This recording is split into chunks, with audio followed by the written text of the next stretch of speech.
Welcome to Home Education Matters, the weekly podcast supporting you on your home education journey.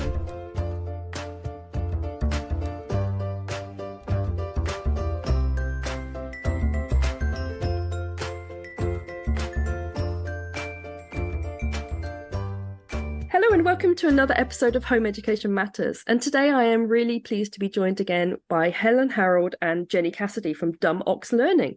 And today we are going to be talking about home educating through to age 18. Now, a lot of home educators stop at about 14 or at about 16.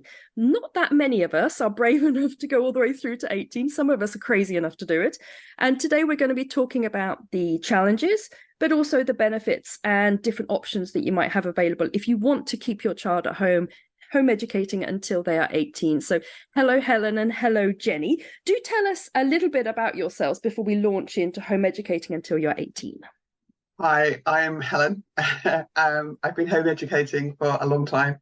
My eldest is 28, so he went to school for a year or two, and then we started homeschooling at a time where very, very few people were homeschooling.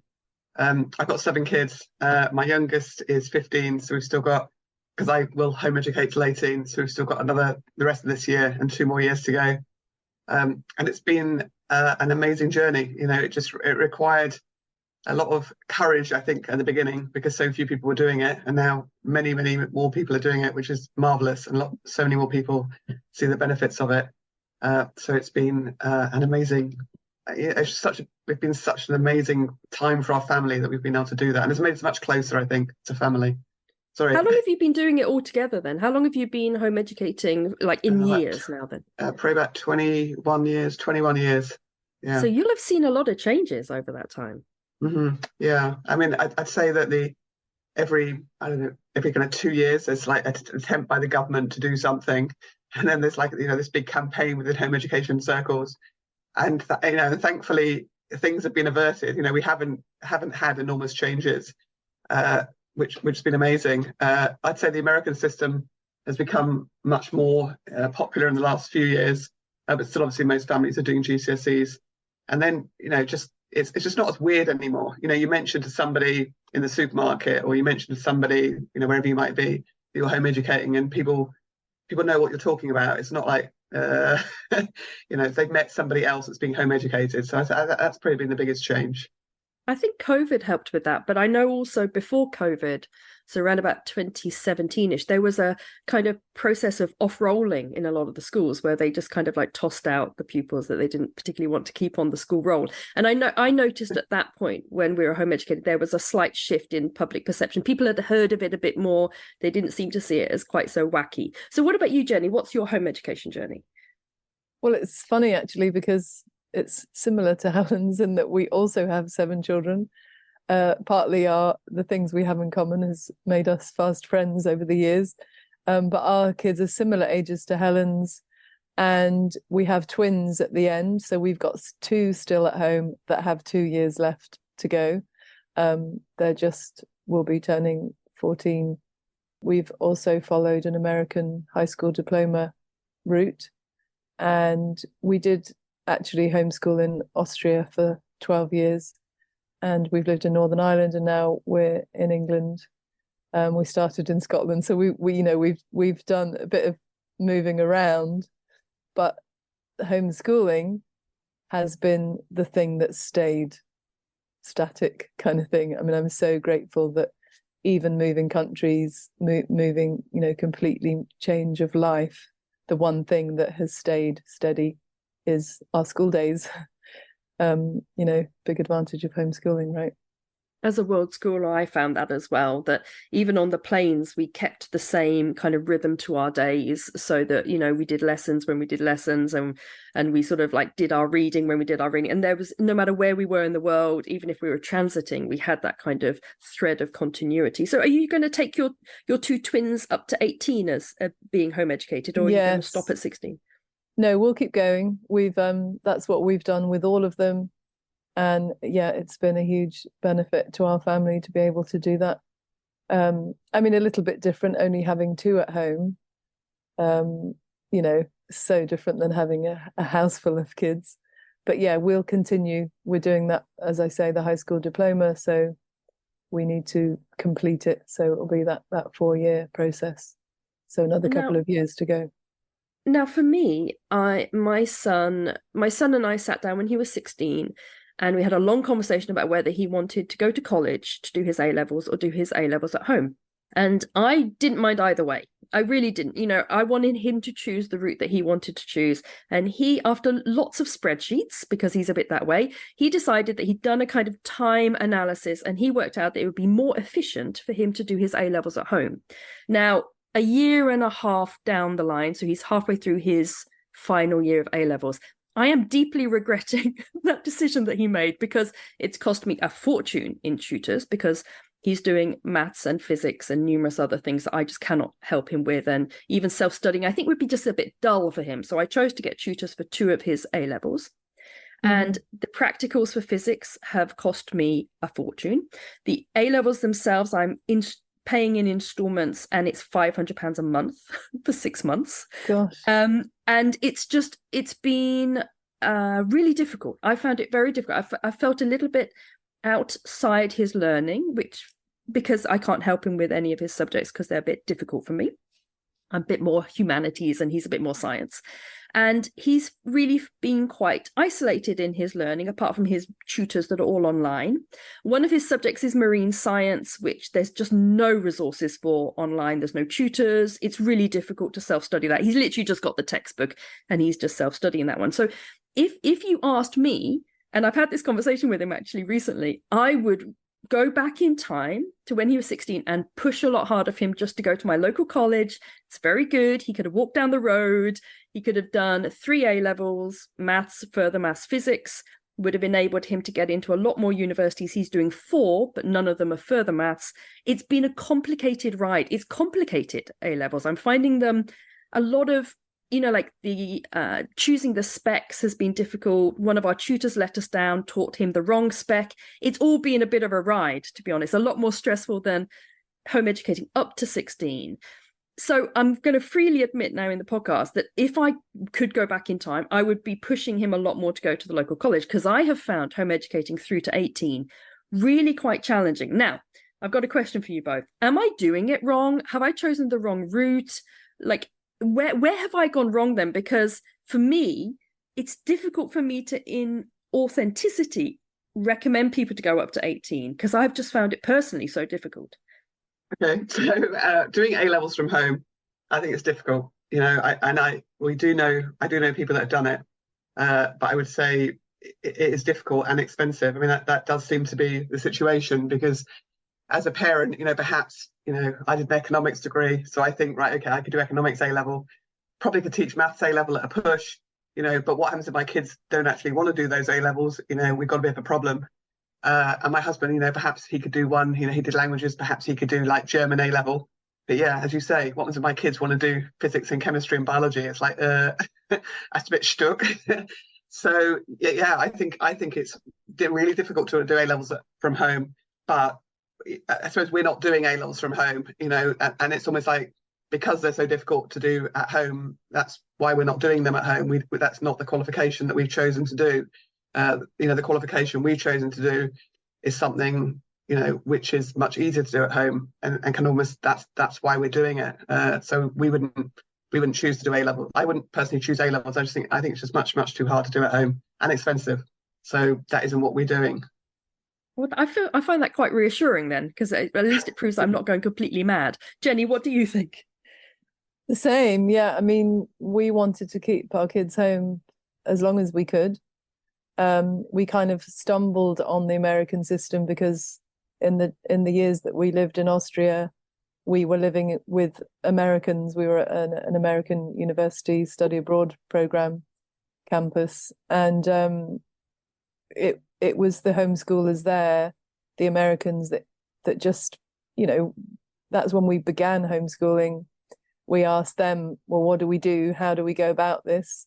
And they were like, well, this is what we do. So we just kind of, we didn't really do an awful lot of research, to be honest. It was just kind of, that's what we came upon. That was our kind of mentors when we began. So we just went with that system. And as the years have gone by, we realized that that it has proved to be the right thing to do for us.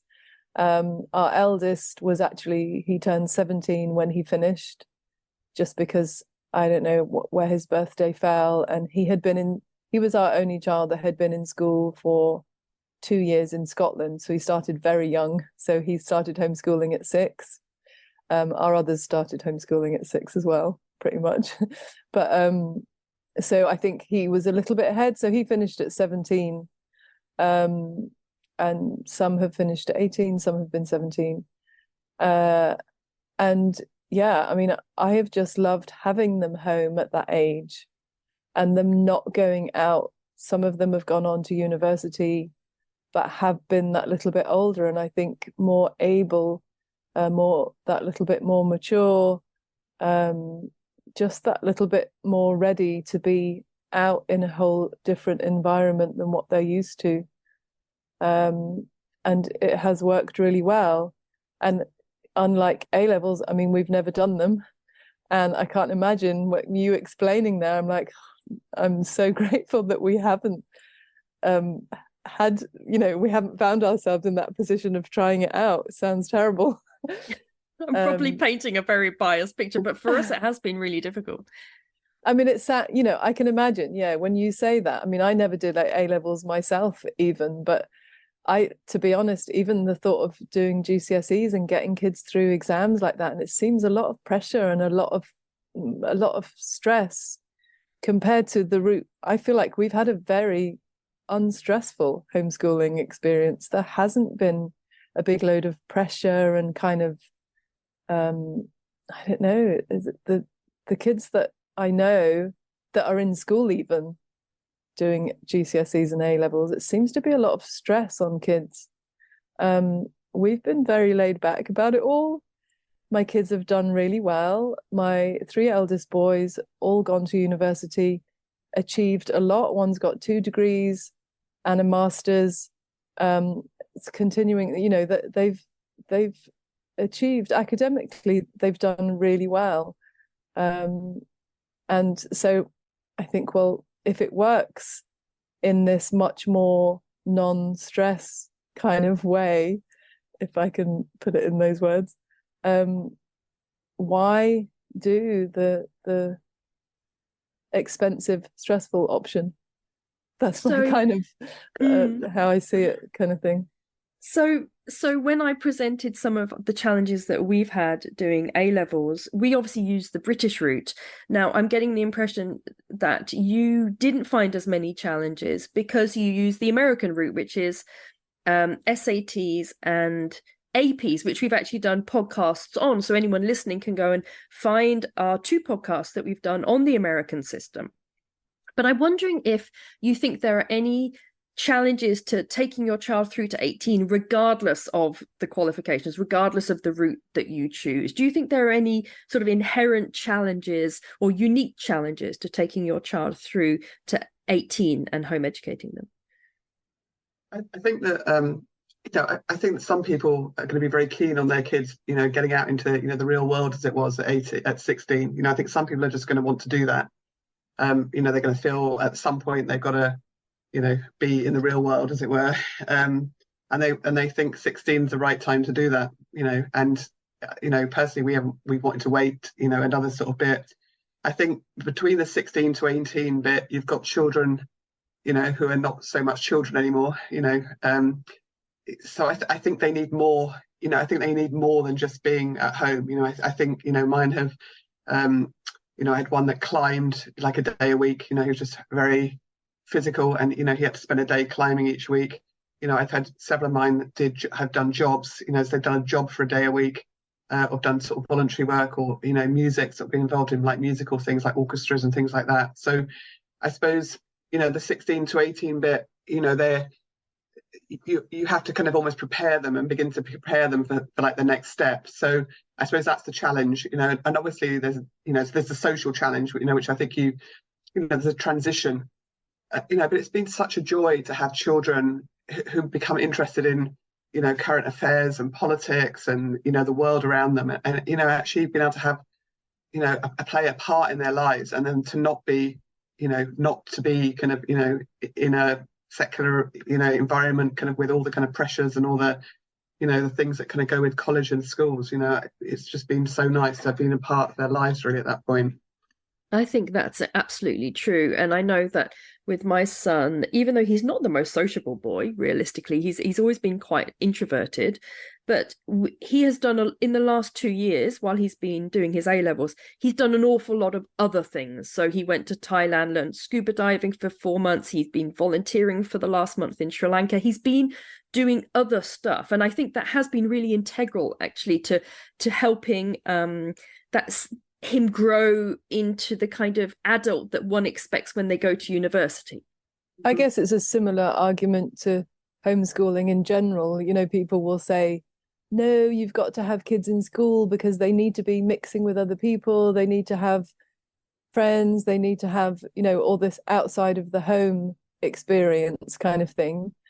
And I just feel, they can, if they spend the majority of their day out of the home, you've got a completely different lifestyle. Whereas if you do their school with them at home and you have that school time together, and that's their like main thing, like their main part of their life is their home life and their family life. And then if you want them to be more sociable, if you want them to be doing this, that, and the other, do it, but don't have it as the sort of main priority, I suppose. If they're really sociable and they really want friends and they're desperate to do sports and you don't want them to miss out on this, that, and the other, so you send them to school, do that. Have them in clubs in the evening, have them spending all day Saturday doing something exciting that they're passionate about, or so I suppose it's a similar thing. Why change that when they're 16 to 18? Maybe they'll be out of the home more than they would be when they were 12, 13. Maybe you're just expanding that kind of, maybe the scale is tipping a little bit more into, their interaction with others. You also, because the route we've chosen, I think they have a lot more time. I think the kids that do A-levels, it's just really full on. It's just a really full on. They don't have much life apart from A-levels. I think it's different if so obviously some people choose their kids to go to college between 16 to 18 to do BTECs or any other qualifications. But if A-levels is kind of what you're doing, it's full on. I think that what we've chosen hasn't been as full on as that. It's interesting what you said about travel. Just our kids just traveled. I mean, from we were done by May. They just were traveling like almost non-stop last year, from like May to kind of the end of August, and they just had so much time to do so many things. It's almost like it's going to school restricts you and restricts your opportunities. Keeping them at home 16 to 18 almost expands your opportunities to do things, and you don't have to pay. You can do things like off season, so it's been great having them at home and doing those cool things.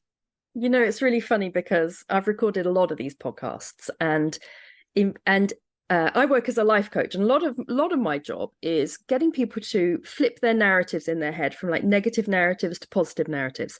And often I think that home educators are the perfect example of people who are naturally able to flip negatives to positives, because I've done so many of these podcasts, and whenever I talk about the challenges of home education, we always end up turning it into positives, because realistically that's how we feel about it, right? We always feel like these negatives actually aren't negatives, and so invariably whenever we talk about challenges or negatives, we always end up actually talking about how brilliant home ed is. And then we've done that again, and I'm not ashamed of that. I think that's brilliant. But but just in case anyone thinks we are like super biased, which we are a little bit obviously, are there any, do you think, actual just pure out negatives to home educating through to 18? Are there any just, do you know what, in all honesty, it's like this thing isn't great?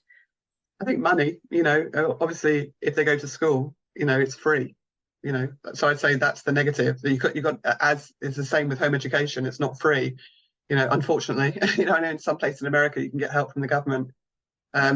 it'd be nice if that ever happened here. I remember Birmingham. So when we actually started off home educating, Birmingham paid for your children's. If you were home educating, Birmingham used to pay for your music lessons, which just was so cool, But I mean, that'd be amazing, But yeah, so we you have to pay for exam fees, and you've got to pay for tutors if you're choosing that.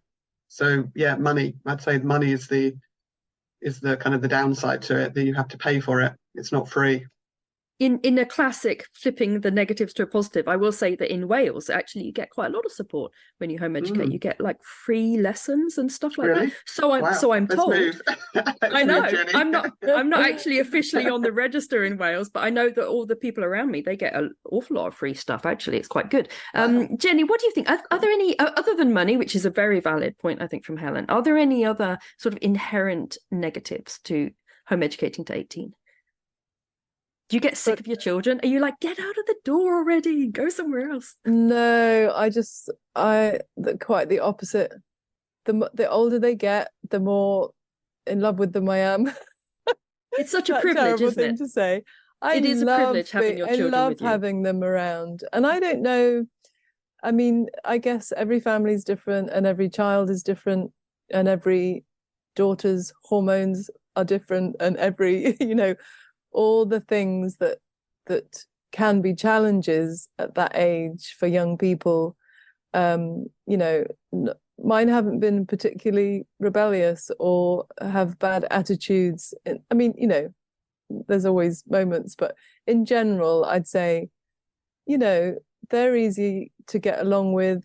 There's been, various challenges here and there at certain ages when they'll start to be more, it's not been an absolutely smooth ride. But when I look at it from, stand back and look at it all in a general kind of way, I just think those years when they have been that age and they are at home a lot, I don't know, I think the more time you spend together, somehow the more you get along. I don't know. How is that? It's true.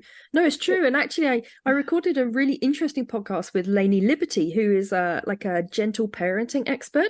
And she said exactly the same thing. She said that basically she'd noticed that amongst homeschoolers and world schoolers, where the parents spend an awful lot of time with their children, the children don't tend to have the teen rebellions. And I've certainly noticed that. I kept waiting for it because all my friends' parents, all the parents that I knew whose children were at school, they'd all said, yes, it's going to happen, particularly with my daughter. They all said, yes, just wait for it. One day she'll flip. She won't like you anymore. She'll be really mean, really rude. I waited and I waited and I waited. She's 15, nearly 16. Not happened. And my son's had no kind of rebellious, kind of being mean, kind of disrespectful stuff. And it seems to be because you build up the relationship. And again, look at us. We're not talking about the challenges. We're talking about how amazing home ed is. So okay, so I'm going to push you now, Jenny. There must be one thing that you think is a bit of a drag about it. I mean, I'm not saying it's all wonderful all the time, but that's just parenting, no? I mean, so much of it I just equate with it's the same. If you didn't homeschool and you said, okay, what's it like being a parent? You'd say sometimes it drives you up the wall and you're just ready to walk out the door. But there is so much joy and there's so much goodness, so much, it's so amazing and profound to be a parent, even though there's times in the middle of the night when you've got a crying baby that you are ready to throw in the towel. I think it's the same with homeschooling. There'll be days you are totally ready to throw that book at the child or you're ready to storm out and say, I give up. I am not doing this anymore. There will be moments like that. But there is so much joy in it too. There's that, deep down, I just think it's so profoundly amazing that it's worth those little moments.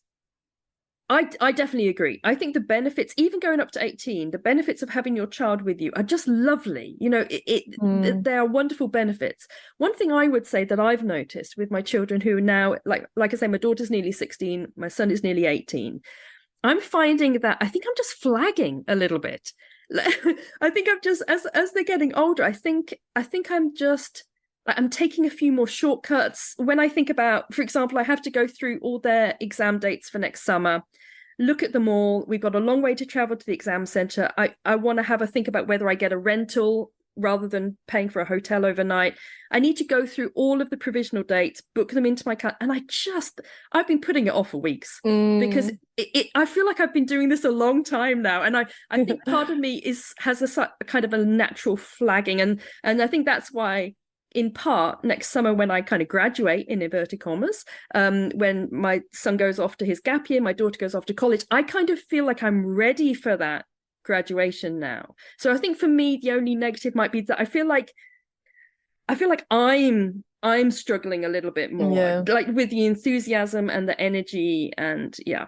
Yeah, I know what you mean. You do start to flag, but at the same time, here's me switching to the positive again. I think I've become more laid back, and I would have been when they were younger. I mean, I'm definitely speaking all the things that I've said. I'm speaking from myself at this stage kind of thing. When I look back, I was much more stressed when my older ones were graduating. I'm like, have we done this right? Should we, you're much more well, you're more keen and you're much more conscientious because you're making sure you're getting all right. Whereas now I'm like, oh, it'll be fine. The other ones have turned out fine. I mean, we were doing some school this morning and there was a test and I'm like, oh, we'll just do it orally. It's fine. Oh, just look at the book and find the answers. And then we'll just go back over, I'm totally like, but I mean, part of that is confidence because, actually, if they write all that out word for word, we're probably going to benefit more from it if we just sit here and talk it all through and have a big discussion about it. And so, being more laid back and being a bit more free about things can be a good thing too. I think you're right. And actually, here's me talking about lack of energy, but my daughter, quite late last night, wanted to make some flashcards for her maths, I think it's something to do with indices, and she wanted to get out the wire fluffy, what are they called, pipe cleaners. Yeah, she wanted to get out pipe cleaners, the glue gun, card, felt tip pens, and like 2 years ago I'd have been like, oh yes, okay, let's do that, and last night I was like, yeah, okay, they're all in the corner, just go for your life. Plug the glue gun in. But actually, like you say, that's kind of a bonus, right? Because it actually means you're more chilled and you're giving them more autonomy. So okay, I'll take that as a win then. What about you, Helen? Is it because I'm aware that as I was talking about this, that you've been doing it for a lot longer than me and you're not flagging, so I'm feeling a bit inferior? Yeah, I was just thinking as you were talking, so my son's doing an AP Human Geography this year. So there's like an A-level equivalent, but it's only a 1-year course, which is, for us, the real plus of them. And it's just really interesting. I mean, I just didn't expect it to be, but I meet him every day and we kind of go through it. And it's just like a bond, I guess, so we meet every day to talk about this subject.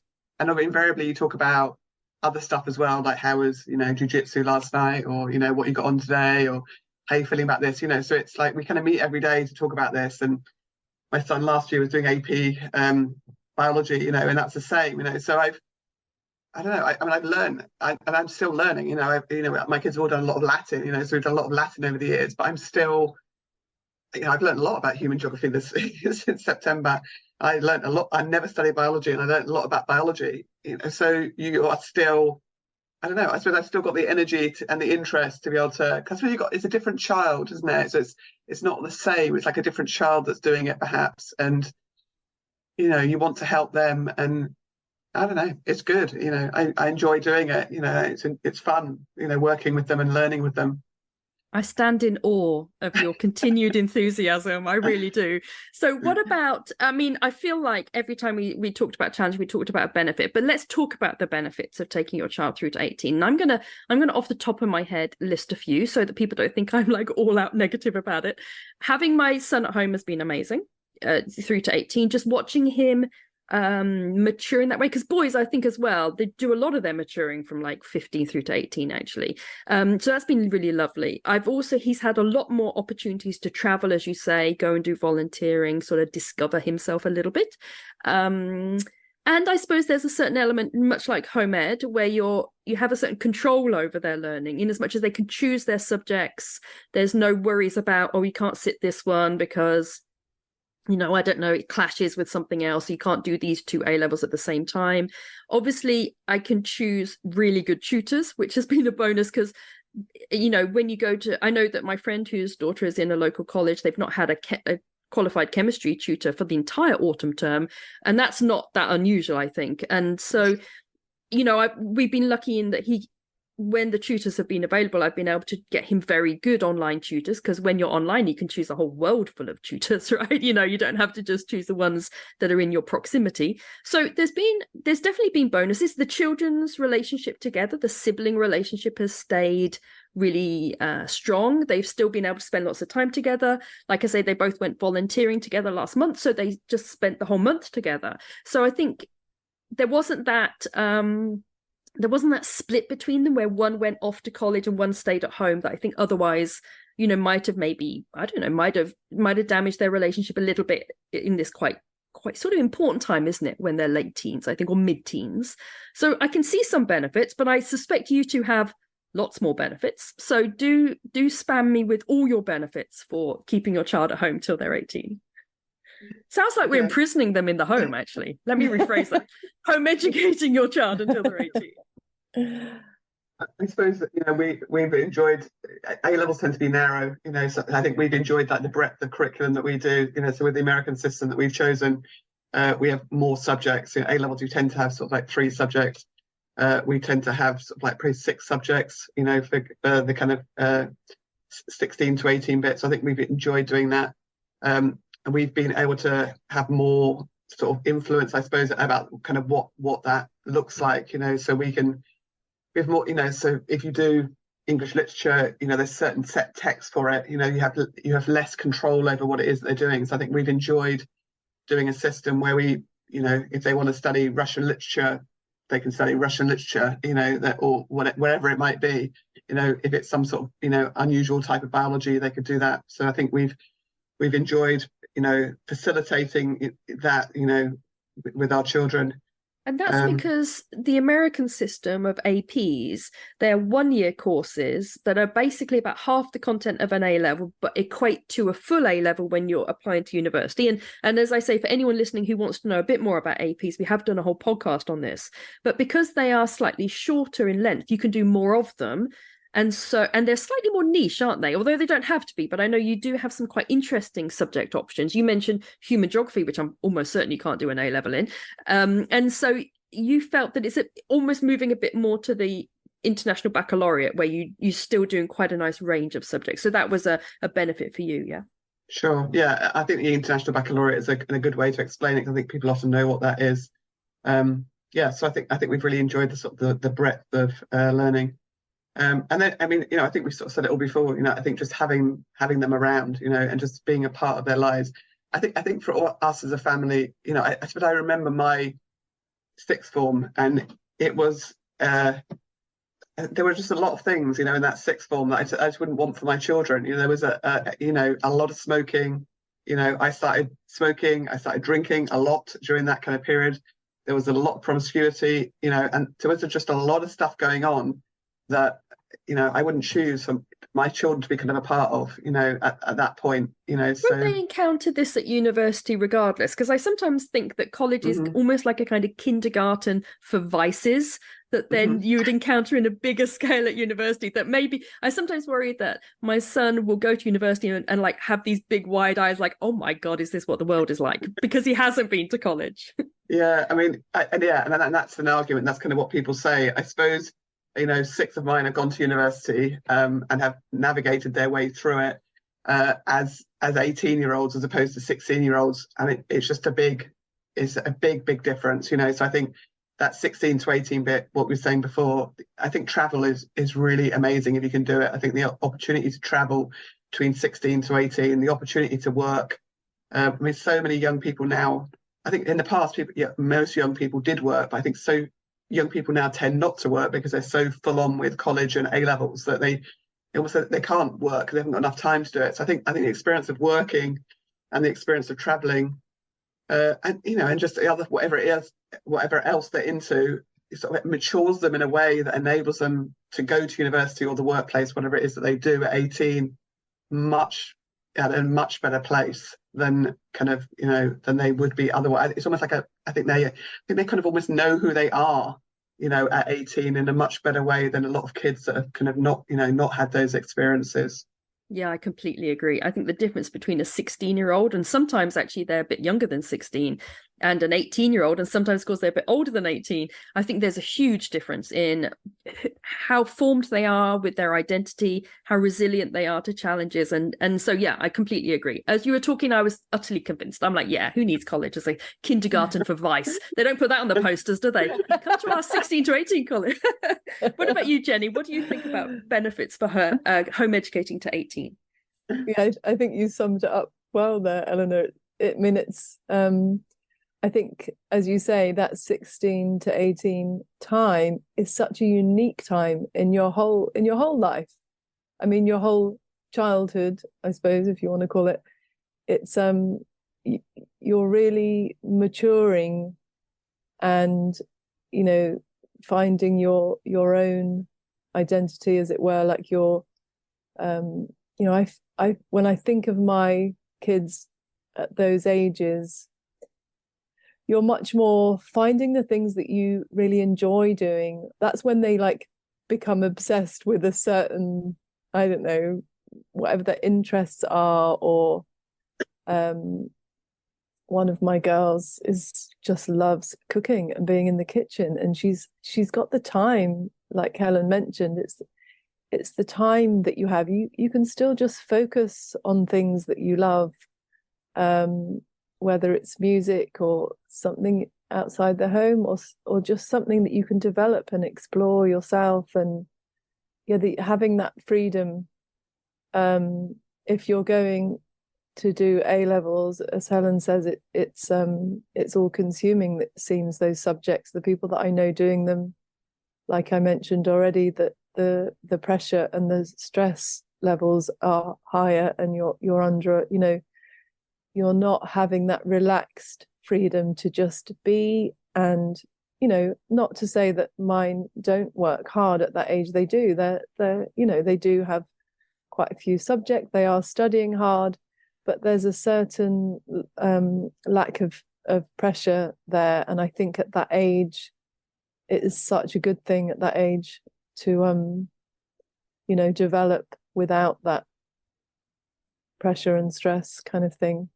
Yeah, and I think that idea of available time, even my son who's doing A levels at home, and this, as I say, he got his spreadsheet out and he worked out how much time he would save by doing them at home. And there's no doubt that I suspect he's doing more hours than if he was doing the American route, but he's definitely doing fewer hours than if he was at a college, because he does maybe 5 hours a day, 5 days a week. Now at a college, you probably have more hours and you have work given to you. So there's no doubt that you're right. I think A levels at college, and actually college courses, whether it's A levels or not, can be quite all consuming with time. My daughter, who's going to college at 16 purely for the social side, otherwise I would keep her at home because there's no benefit academically at all. She's going to have to get the bus. That's 45 minutes. Then she's going to be at college most of the day, 45 minutes coming home. They're going to be full days. And at home, there's actually a better qualification we could do online over 2 years that would make her better qualified, would maybe hour and a half, 2 hours a day maximum. But she's going for the social side. So time-wise, there's absolutely no, I mean, it's irrational to send her to college when she could do so much better at home. But she wants to go, and, it's the social side. So I get the impression that a lot of the benefits that you've found come from the option that you've taken, which is the American route. So let's talk about the options open to home educated children who want to stay home educated until they're 18. So there's obviously the A levels route, which is the route that my son is taking. There's EPQs, which kind of like are kind of half an A level, and they normally run alongside A levels. Actually, they're not really standalone. But what other options are there other than the more traditional A level route? Okay, so I mean, we can talk about APs, but and I know. Okay, so what we do is just before we say that, so I know that there are a lot of other qualifications, a lot of language qualifications that people do. People do Open University qualifications, and I'm sure there are stacks of other ones out there. Which I certainly don't know that much about all those other qualifications, but I'm sure. There's a lot of level there are 3 style, like level Mhm. 3 style BTECs, level 3 style qualifications that I think you can do most of them at home. So I think they're good options, particularly for things that are a bit vocational. But let's talk about the AP route then, because this is the route that you two have both chosen. Okay, so I mean, not all kids are academic. I think my kids have been academic, so I wanted them to have A-level equivalents and the option to go to university. So we followed that, and we found out about it. So for British universities, not all British universities, some you don't need APs, but most good British universities you need AP exams, and they're 1-year courses. So it's the same difficulty as an A-level, but there's less of it. So it's a 1-year course as opposed to a 2-year course. And so my kids have done I don't know, about sort of like generally about 3. Some of them done 4 APs in whichever subjects, and it's a similar range to A. Probably slightly different subjects to A level, but obviously things like maths and physics and languages and things like that. So the subjects are fairly standard subjects, and you do the exam. So you start at the end of August and you do the exam in May. There's 1 paper. There are no essays at all in any of them. It's half multiple choice and half free response questions. So you don't write an essay. I know. Wow. Sounds a joy. Yeah. So I would certainly say if you do APs and you want to go to university to do history or English, you should practice some essays along the way. It wouldn't be very wise to have not. So obviously, you would have practiced that in the subjects that you're studying, but in terms of the exam, you're not examined on your essays. But yeah, they're equivalent to an A level, and it gives you so much more time to pursue other things. So yeah, that's what we've done. The university look at I know that your children, both of you, have done the high school diploma route. Now, wouldn't a university look at a child who's maybe done GCSEs, then they choose to do APs, then they apply to a British university as a British citizen? Wouldn't they be a bit like, why have you done APs? Yeah, I mean, I think I guess it's still fairly new, and I don't know anyone that's done that. I don't know anyone that's done GCSEs and done APs. I suppose what I think some people have decided to do, I know several people that have done GCSEs and they've sort of used the GCSEs on their high school diplomas. They've made a high school diploma using the GCSEs, and they've kind of gained credits for them on their high school diploma. So it looks a more coherent application for university. So at some point they've decided, actually, I want to do APs. So they just wouldn't declare. They just wouldn't declare the GCSEs. I guess you could do both. I mean, I guess you could say I've done GCSEs, but then I've also got this high school diploma. So you could use your APs. It's all very complicated. You need to listen to the podcast, but you could use your GCSEs and your APs to make up a high school diploma, and then that would be a more coherent, I guess, application to university. Yeah, and actually, since we recorded the podcast, my daughter, who's doing GCSEs, we've also signed her up to do the high school diploma. So we're doing exactly what you said. We're transferring the GCSE study onto the high school diploma. And then that's purely if she turns around 3 months into college and says, I hate college. It's like I'm getting wet every time I have to walk to college because I've forgot my umbrella. I mean, I can just imagine the issues that are going to come up. And so we've gone the high school diploma route as a kind of belts and braces idea, so that she could then do a couple, maybe 3 APs. And then if she did want to go to university, which she adamantly says she doesn't, then at least she has that option there. So actually, we've done exactly what you're saying. We've actually transferred the credits from GCSEs to high school diploma. One of mine was adamant. She was never ever going to go to university, and but I really wanted her to have the option. So she did the APs, got not very good schools at all in them, and then travelled for several years, and has now decided, basically, it worked out when she was trying to apply for jobs, that there were just so many jobs that you needed a degree for. It was very difficult, like, to not have a degree. So she got into university on the back of having quite low APs, but she's now doing a business degree. Is this in America? Yeah. No, in the UK, in really? Oxford. Oxford Brookes. So and it's so a lot of kids, I think, are no way going to go to university, but then a couple of years down the line, sometimes they do. Yeah, exactly. That's why I've said, she keeps saying to me, why am I doing this? Why do I have to do the high school diploma alongside, even though it's no extra work for her? But I say, just because, children change really quickly, and they can, if she turns around at 19 and says she wants to go to university, I will feel like I've failed if I've not allowed her that option. So, okay, Jenny, so what about, we've looked at the AP route, we've looked at, which is the American route, we've looked at A-levels, and I know there are some other options, but apart from the AP option, this may be a really difficult question for you to answer, so feel free to say I have no idea. But do you know if there's any other options that people can take from 16 to 18 at home? I have no idea. There we are. That works. I did think, as I was asking you, I thought, she's not going to know. Why am I asking her? No, I mean, I think we just, we started down the American route, and we've kept with it, and we've been happy with it. So we've never had a need to change and to find something different, I guess. Okay, so it's clear, I think, that for us, I found some challenges to home educating through to 18, and there are maybe some integral challenges, not many, probably more financial. For me, a certain amount of lagging of energy, and there's a huge amount of benefits. But I think you have to choose your options quite carefully. So I think you have to research your options and think about your routes. So is there anything that either of you would like to say to kind of finish off the podcast, or to sum up home educating through to 18? Not to sum. Sorry, go ahead. I was going to say not to sum up necessarily, but something I think that's worth mentioning that we haven't mentioned is doing the high school diploma anyway. I've got one particular child who has learning difficulties, and it's been quite a struggle to get through school. He's now finished. He's working. He finished last year.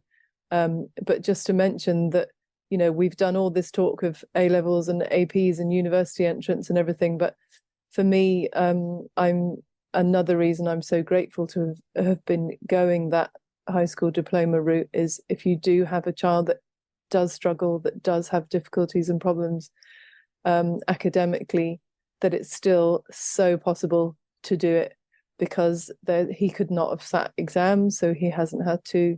He didn't take APs because he's not going to be going to university or college. I mean, I can't say never, but, he's got learning difficulties enough that he's just not going to be an academic kid. And a high school diploma has been such a good way of getting him through. And we did the bare minimum. We just covered the bases that needed to be covered. He got exceptions, like what's the word, leeway here and there on different things, because you're able to do that. And he got his certificate of a high school diploma, which can be translated, if need be, into 5 GCSEs. And his is probably worth roughly 5 GCSEs because he's done the minimum. The other kids theirs is probably of much higher value, but that's all that you can translate it into.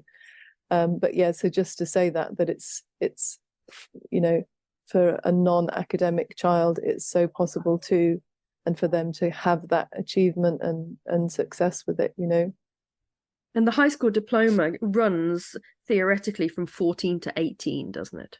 Yeah. Yes. Yeah, it's a 4-year qualification. It's possible to do it in 3 if need be. I'm hoping to do it in 2. But I don't know if I will. Well, mainly because we kind of retrospectively did some of the years before GCSEs. Yeah. Right, yeah. But I mean, with my struggling learner, because we were just doing the minimum, we managed to fit it in 3. So for any of our listeners who might find the idea of doing APs interesting, or might just be interested in keeping their child at home, again, it sounds like we're imprisoning them, home educating our child through to 18, there are other options. And if any of our listeners are interested in the options that Helen and Jenni have pursued, maybe you could let our listeners know where they can find you on social media or any website links or anything like that. Our website is www.dumoxlearning.co.uk. We also have a Facebook page. Just look up Dumox Learning, and an Instagram. I think you find it if you just search Dumox Learning. But is the ox dumb as in stupid, or dumb as in can't talk? Stupid. Oh, it's a stupid ox. Yeah. I thought it might be just a very quiet ox. It's a very brainy man who lived many centuries ago, St. Thomas Aquinas. He was super, super intelligent, and his nickname was the Dumb Ox.